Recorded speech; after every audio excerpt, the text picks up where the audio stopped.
Hi, I'm here to bring you the Oli Overview for Tuesday the 11th of August. I'm not doing the Delve in History today, but I'm also not doing the I'm sorry I haven't been doing these videos video. Today I want to talk about how difficult it can be for progressive people to accept the reality that the people around them are not that progressive, and the danger that's posed by just being really negative about the more progressive alternative in the face of dangerous political operatives. I'm talking, of course, about the furore that's already erupted about Biden selecting Kamala Harris to be his running mate. So here's the thing. If you're watching this video, you're probably somebody who knows me quite well, who can see my Friends Lock posts on Facebook and is aware of me railing against some of the choices we have in UK politics at the moment. Very frustrated by the lack of a genuinely progressive agenda in the hands of a remotely compelling political organisation that's likely to get anywhere.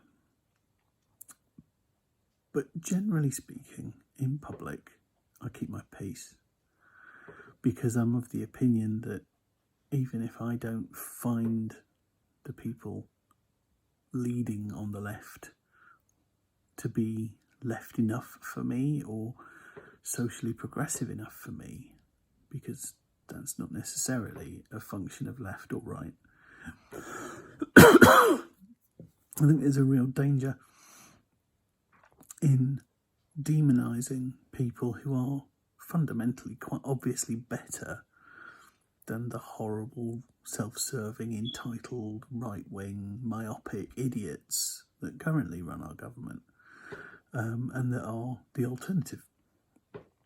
And Kamala Harris is a problematic figure in American politics. I mean, it's amazing to have a credible female vice presidential candidate. It's amazing that she's a person from an ethnic minority background.